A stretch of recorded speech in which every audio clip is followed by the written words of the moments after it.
네, 찬양 감사합니다.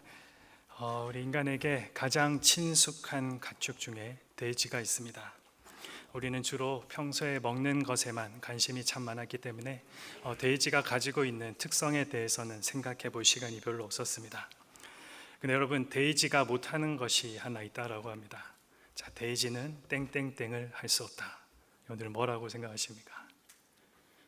네, 누군가는 돼지는 자기 배를 볼 수 없다. 돼지는 뒤를 돌아볼 수가 없다. 여러분들, 돼지는요, 하늘을 볼 수 없다라고 합니다. 더 정확하게 이야기하면 하늘을 올려볼 수 없다라고 합니다. 그 이유는 돼지가 굴토성이기 때문에 그 돼지의 목이 항상 땅을 향하고 있어서 기껏 높이 들어도 한 15도 정도 움직일 수 있다라고 합니다. 고개를 숙여서 무언가를 하는 건 아주 힘이 세어서 잘 할 수 있지만, 그래서 멧돼지가 사람들에게 달려들 때 얼마나 무섭습니까? 그렇죠? 그런데 목 운동을 하듯이 이렇게 고개를 직접 자기 스스로 뒤로 젖힐 수는 없다라는 사실입니다. 평생 땅만 보면서 사는 슬픈 짐승입니다. 그런데 이런 돼지도요, 하늘을 볼 수 있을 때가 있다라고 합니다. 언제이겠습니까? 넘어졌을 때입니다. 넘어지고 나서야 비로소 하늘을 보게 되는 것입니다. 우리 삶에도 때론 넘어지는 순간들이 찾아옵니다. 어떤 이들은 사업의 실패, 또 직장을 잃고 한숨을 짓기도 합니다. 어떤 이는 관계의 실패에서 눈물로 시간들을 보내기도 합니다. 또 어떤 이는 결혼과 연애의 실패에서 자신의 삶을 비관하기도 합니다. 심지어 어떤 이들은 반복되는 넘어짐과 실패하는 자기 자신을 보면서 자신의 삶을 저주하기까지 합니다. 여러분은 어떤 일로 한숨 짓고 계십니까? 여러분은 어떤 일로 눈물 흘려 보셨습니까? 여러분은 어떤 일로 삶이 끝날 것 같은 느낌을 가져보셨습니까? 많은 사람들이 실패와 넘어짐을 두려워합니다. 그 결과가 가져오는 그 후유증이 만만치가 않기 때문입니다. 그래서 누구나 다 성공하기를 원합니다. 그런데 우리가 성공만 하며 살아갈 수 있겠습니까? 지금은 은퇴했지만 미국의 미아 햄이라는 여자 축구 선수가 있었습니다. 여자 축구 역사상 가장 많은 골을 기록한 선수, 그리고 미국 여자 축구 사상 가장 위대한 선수로 기억되고 있는 사람입니다. 그녀는 선천적으로 발이 기형이라는 치명적인 문제를 안고 있었지만 뛰어난 실력으로 많은 사람들이 기억하는 그 자리에 오를 수가 있었습니다. 성공적으로 선수 생활을 마친 그녀에게 실패가 없었을까요? 이 질문에 그녀가 이렇게 대답합니다. 실패란 늘 겪게 되는 것이다. 즉 매일매일 일상생활 속에서 겪게 되는 것이다. 그렇기에 진정으로 중요한 것은 실패를 겪은 것이 아니라 그런 실패에 당신이 어떻게 반응했냐라는 것이다. 여러분들, 참 그렇습니다. 우리의 삶은 넘어짐과 실패의 연속입니다. 하루에도 몇 번씩 결심하고 다짐해보지만 우리는 어김없이 실패하고 무너집니다. 중요한 것은 넘어지고 실패했을 때 내가 어떻게 반응하느냐라는 사실입니다. 넘어짐과 실패라는 단어를 마주할 때마다 어김없이 생각나는 성경의 한 인물이 있습니다. 바로 베드로입니다. 여러분은 베드로를 기억할 때 어떤 모습이 가장 떠오르십니까? 먼저 행동하고 나중에 생각하는 모습, 다혈질의 감정적인 모습, 주는 그리스도시요 살아계신 하나님의 아들이라는 위대한 신앙 고백을 하는 모습, 그리고 곧바로 예수님의 꾸중을 듣는 모습.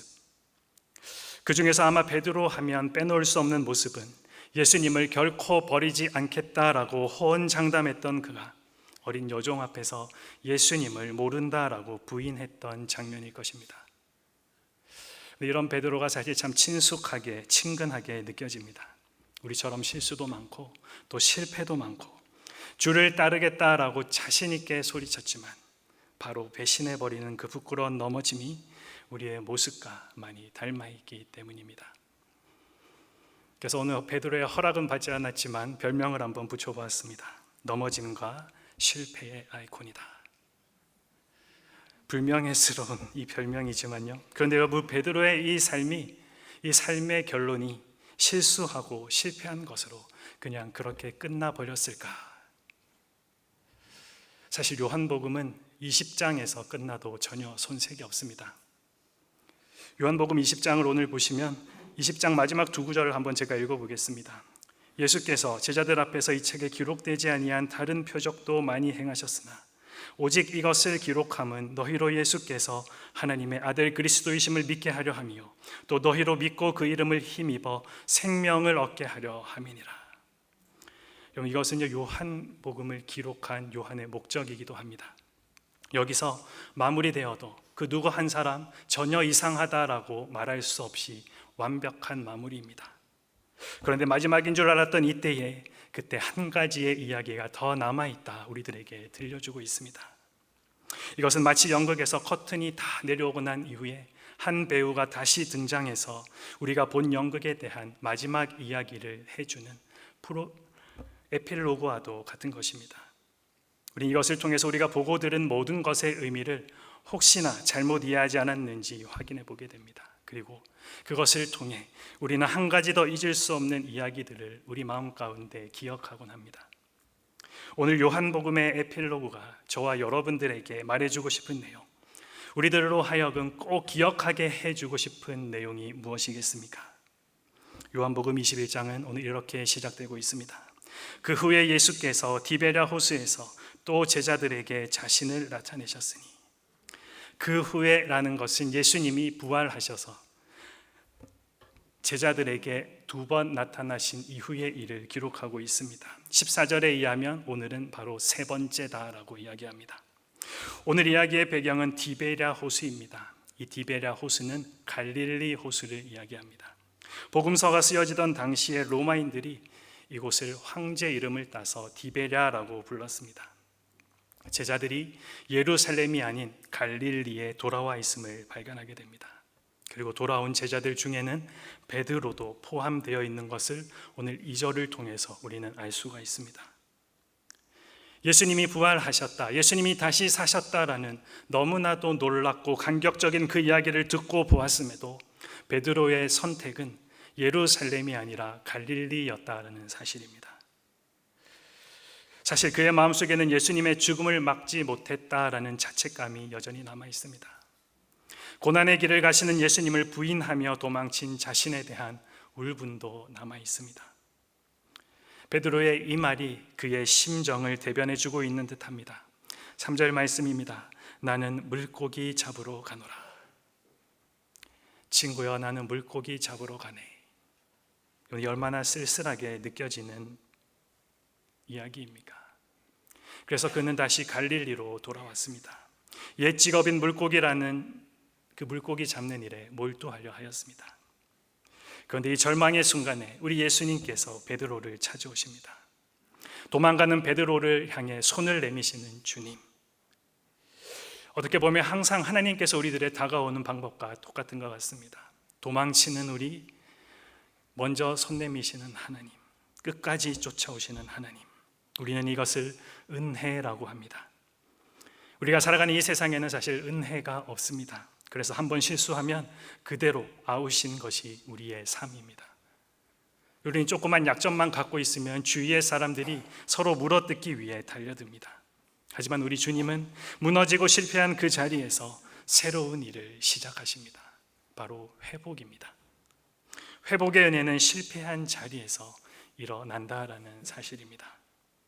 예수님은 세 가지 의미 있는 말씀과 행동으로 오늘 베드로에게 다가오셨습니다. 첫 번째가 무엇입니까? 바로 빈 배, 빈 그물입니다. 오늘 3절 말씀을 제가 다시 한번 읽어보겠습니다. 시몬 베드로가 나는 물고기 잡으러 가노라 하매 그들이 우리도 함께 가겠다 하고 나가서 배에 올랐으나 그날 밤에 아무것도 잡지 못하였더니. 지금 베드로와 제자들에게 있었던 하루 동안의 일을 3절 한 장에 너무나도 짧게 기록하고 있습니다. 베드로가 물고기 잡으러 간다 하니 제자들도 나도 같이 가자. 그리고 그 물고기 잡고 있을 때 어떤 일이 벌어졌는지, 그들이 무슨 이야기를 나누면서 그 시간을 보냈는지 기록하지 않고 결론을 이렇게 짓습니다. 아무것도 잡지 못하였더니. 여러분, 이것은 예수님께서 포도나무 비유를 통해 하셨던 말씀을 기억나게 합니다. 요한복음 15장 5절 말씀입니다. 나는 포도나무요 너희는 가지라. 그가 내 안에 내가 그 안에 거하면 사람이 열매를 많이 맺나니 나를 떠나서는 너희가 아무것도 할 수 없음이라. 아무것도 잡지 못했다. 너희가 나를 떠나서는 아무것도 할 수 없다. 사람들은 누구나 실패하면 그 실패의 자리를 떠나고 싶은 유혹을 받게 됩니다. 오늘 베드로도 마찬가지입니다. 갈릴리는 베드로가 처음 주님을 만났던 곳입니다.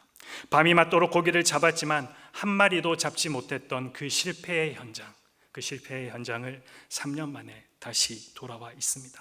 그리고 그곳에서 그날과 비슷한 상황을 그는 경험하고 있습니다.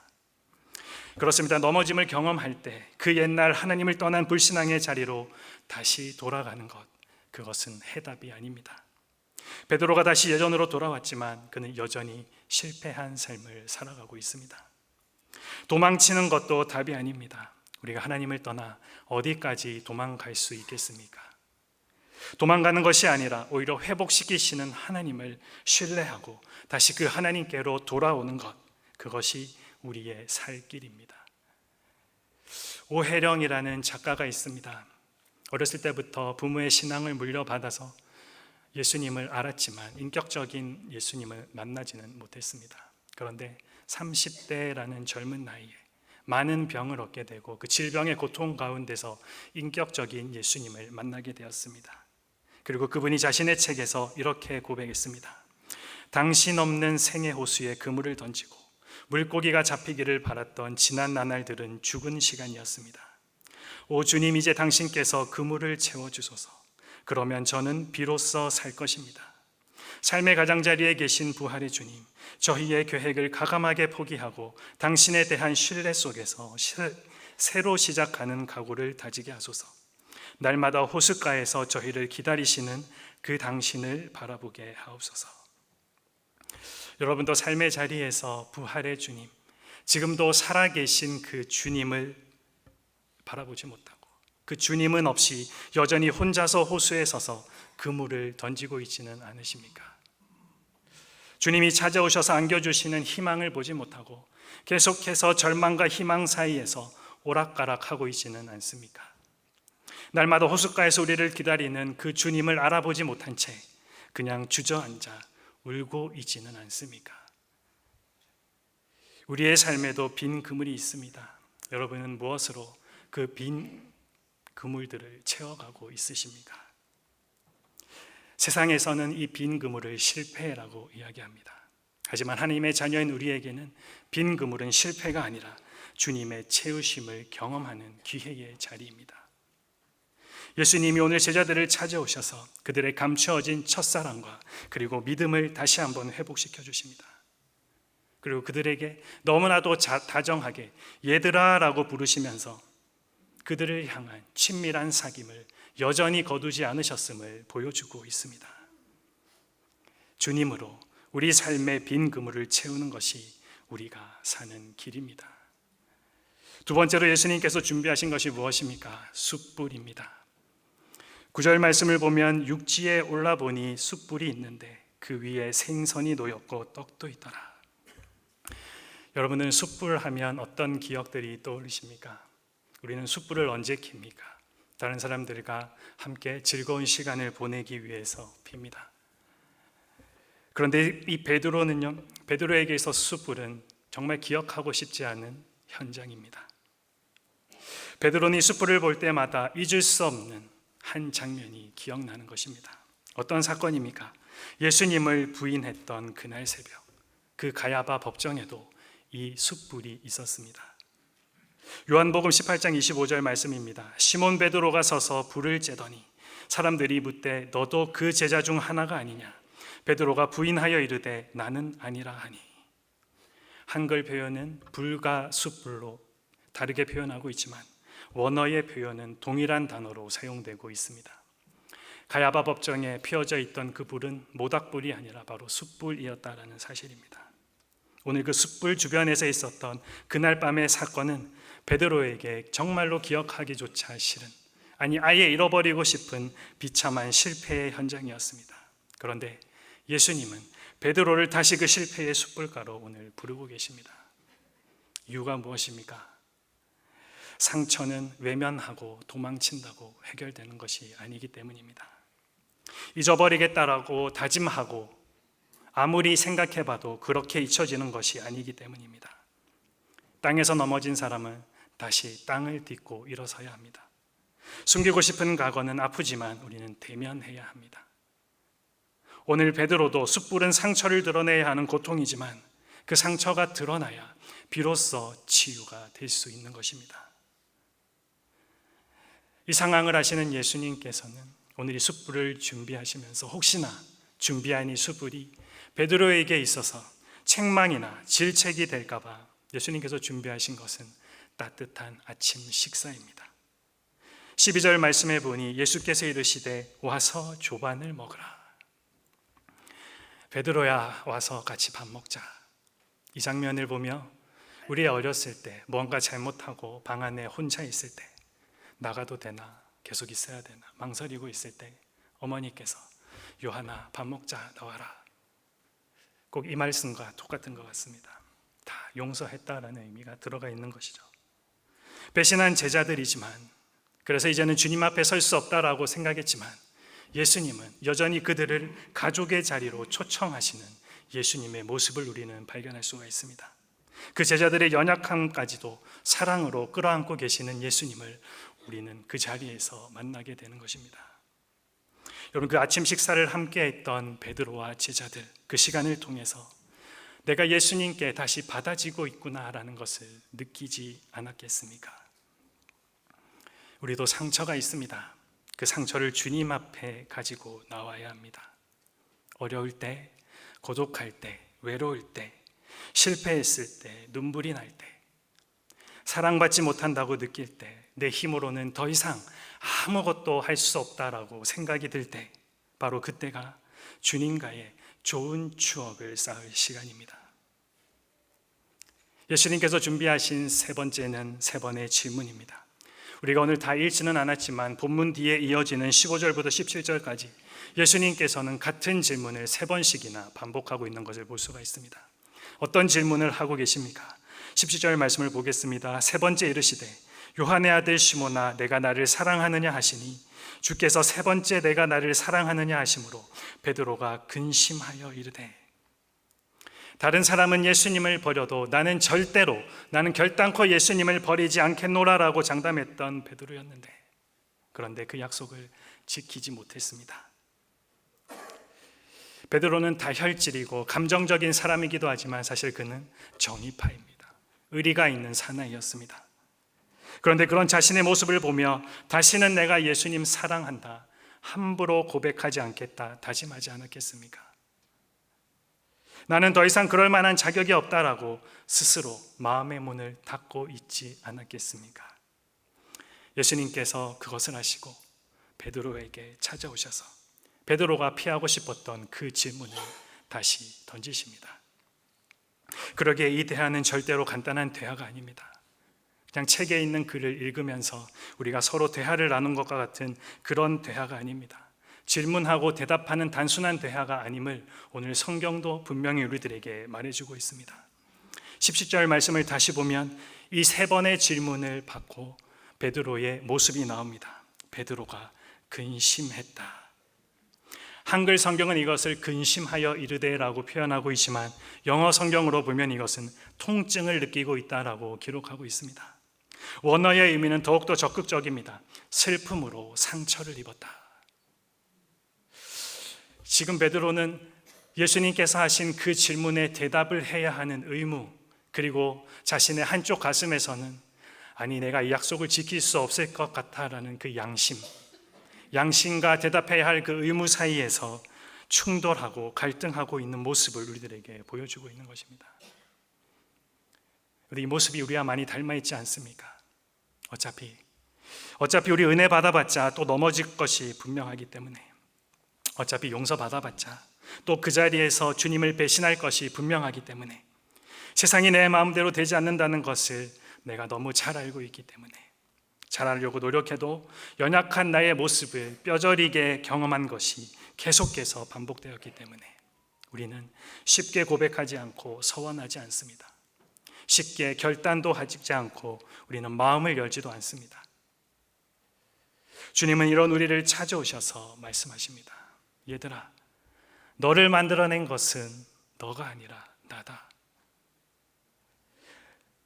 그러기에 내가 너희들이 고백한 것만큼 살아내게 하는 것도 내가 하는 일이고, 너희가 결단한 것만큼 살아가게 하는 것도 내가 하는 일이다. 그러니 다시 한번 고백해 줄 수 없겠니? 그러니 다시 한번 결단해 줄 수 없겠니? 그렇습니다. 내가 주님을 얼마나 사랑하는가, 이것이 아니라 이제야 주님이 나를 얼마나 사랑하는지를 알고 받아들이는 것, 그것이 하나님께서, 아니 예수님께서 지금 말씀하시는 그 사랑의 시작입니다. 우리는 이 세상에 너무나도 적응되어 있기 때문에 사랑도 나로부터 시작됩니다. 그러니 그 사랑이 오래가지 못할 때가 있습니다. 감정과 환경에 휘둘리기 때문입니다. 오늘 베드로도 자신은 분명히 자기로부터 시작한 그 사랑은 예수님께 내가 어떤 일이 있어도 부인하지 않겠다라고 결심한 그 사랑이었지만, 하지만 하나님의 도움 없이는 자신이 그 사랑도 그 고백도 지킬 수 없음을 오늘 발견하게 되는 것입니다. 우리 하나님이 사랑의 본질이십니다. 하나님의 또 다른 이름이 사랑입니다. 오늘 예수님께서 우리들에게 묻는 사랑은 바로 그 사랑입니다. 너 하나님 사랑 알고 있니? 너 내가 너 얼마나 사랑하는지 알고 있니? 오늘 예수님께서 여러분들에게 질문하십니다. 내가 나를 사랑하느냐? 여러분의 대답은 무엇입니까? 나의 넘어지는 모습에만 머물러 있는 시선을 주님께 돌려 고정하는 은혜가 있기를 원합니다. 세 번의 질문을 하신 예수님께서 베드로에게 다시 사명을 주십니다. 17절 마지막 부분입니다. 내 양을 먹이라. 여러분들, 이 다시 베드로에게 사명을 주시는 이 장면이 참으로 큰 은혜가 됩니다. 베드로의 넘어짐은 실패 그 자체였습니다. 예수님의 제자에서 탈락되는 조건이라 생각했습니다. 아니, 이제는 다시는 예수님의 사명과 사역을 더 이상은 감당하지 못할 것이라고 생각했었습니다. 그런데 예수님은 오히려 더 위대한 일을 베드로에게 맡기고 계십니다. 처음 베드로를 부르실 때는 사람 낚는 어부로 부르셨습니다.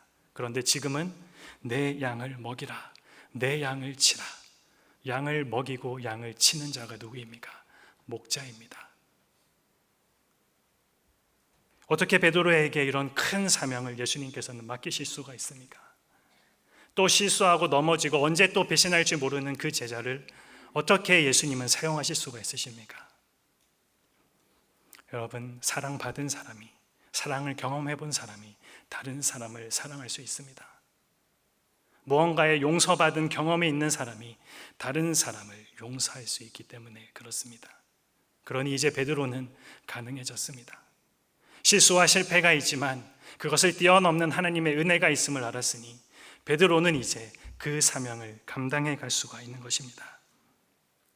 그리고 우리가 궁금해하는 베드로의 삶의 결론도 오늘 예수님께서 말씀하십니다. 19절 말씀 우리 함께 한번 읽어보겠습니다.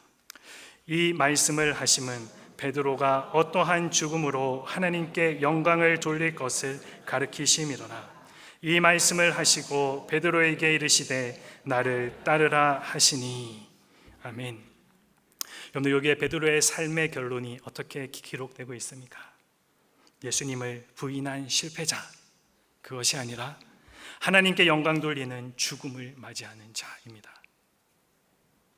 다시 한번 기억하십시오. 베드로의 삶의 결론이 예수님을 부인한 실패자가 아니라 하나님께 영광 돌리는 죽음을 맞이하는 자.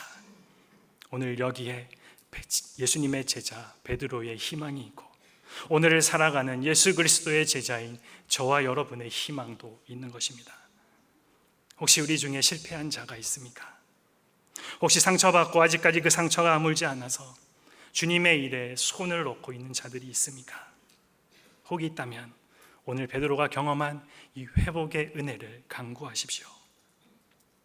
우리가 넘어지는 것은 다 이유가 있습니다. 돼지도 넘어지는 데 이유가 있었습니다. 무엇입니까? 하늘을 볼 수 있기 때문입니다. 아파봐야 자기의 건강도 살피게 됩니다. 실수하고 부끄러운 상황에 우리는 서봐야 겸손함을 배우게 됩니다. 나에게 문제가 생기고 가족의 문제가 생겨야 우리는 상담도 받고 남의 말에 귀를 기울일 수 있는 지혜도 생기게 되는 것입니다.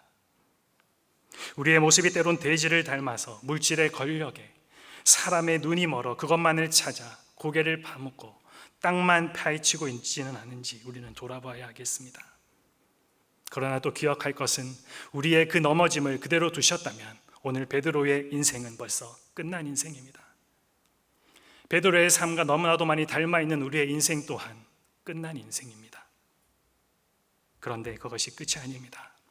넘어짐이 가져다 준 선물이 있습니다. 그 선물이 무엇입니까? 하늘입니다. 우리는 하늘을 볼 때 단순히 올려다보지 않습니다. 우리 하나님 아버지를 기억합니다. 한 목사님께서 집회를 마치고 돌아오는 중에 교회 마당에 있는 두 아이를 발견했다고 합니다. 자기 손주와 비슷한 나이대인 것 같아서 이름도 물어보고 나이도 물어보았습니다. 한 아이가 먼저 대답합니다. 예, 저는 누구누구이고요. 네, 저는 2017년 4월에 태어났습니다. 그리고 저기 있는 저 친구는 저 형인데요. 2016년 12월에 태어났습니다.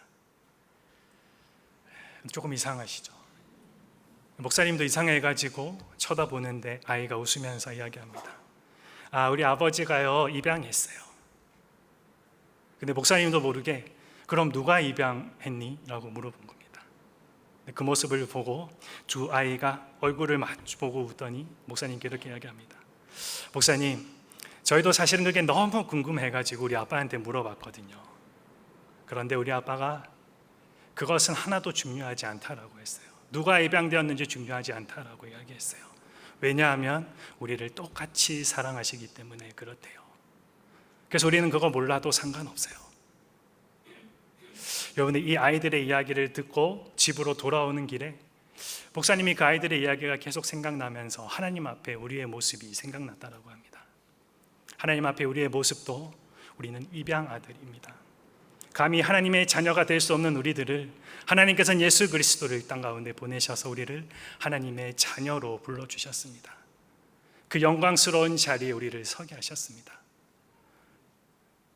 우리는 그 하나밖에 없는 예수 그리스도의 삶을 돌아볼 때 흉내도 낼 수 없고 그 길을 따라갈 수 있을까 우리는 늘 고민하고 무너지지만, 그런데 우리 하나님 아버지는 지금 너희들은 따라갈 수 없다고 하는 그 예수의 모습, 그 예수의 모습을 너희 마지막 날에 내가 똑같이 만들어주겠다. 너희가 마지막 날에 내 앞에 설 때는 흠도 없고 점도 없이 깨끗한 모습으로, 거룩한 모습으로 예수님과 똑같은 자리에 서게 하겠다라는 것이 우리 하늘 아버지의 우리를 향한 사랑의 마음입니다. 그 하늘 아버지가 계시니 얼마나 든든합니까?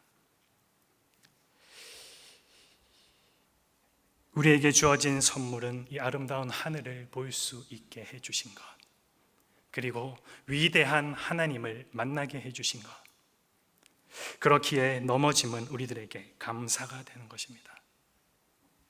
우리의 넘어짐의 자리에서 우리는 그게 끝이 아닙니다. 넘어짐의 자리는 다시 시작하게 하시는 회복의 자리입니다.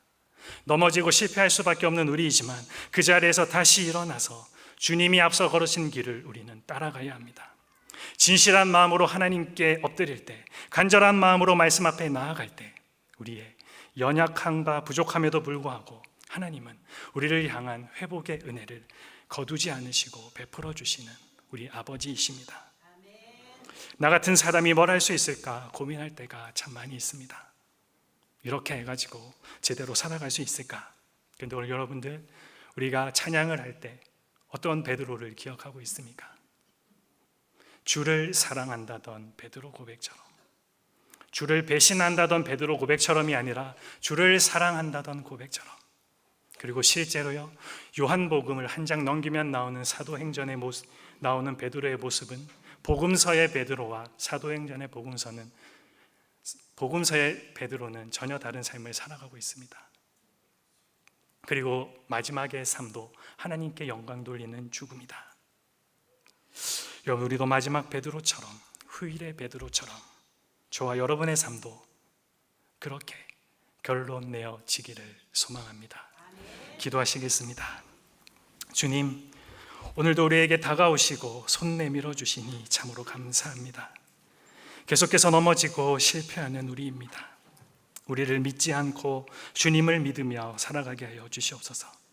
자존심으로 살지 말고 주님의 은혜로 살아가게 하여 주시옵소서. 그 은혜로 인해 우리의 삶이 끝이 아닌, 부끄러움이 아닌 승리의 자리로 높이 세워지게 하여 주시옵소서. 예수님의 이름으로 기도합니다. 아멘. 우리 말씀을 기억하면서 함께 찬양했으면 좋겠습니다.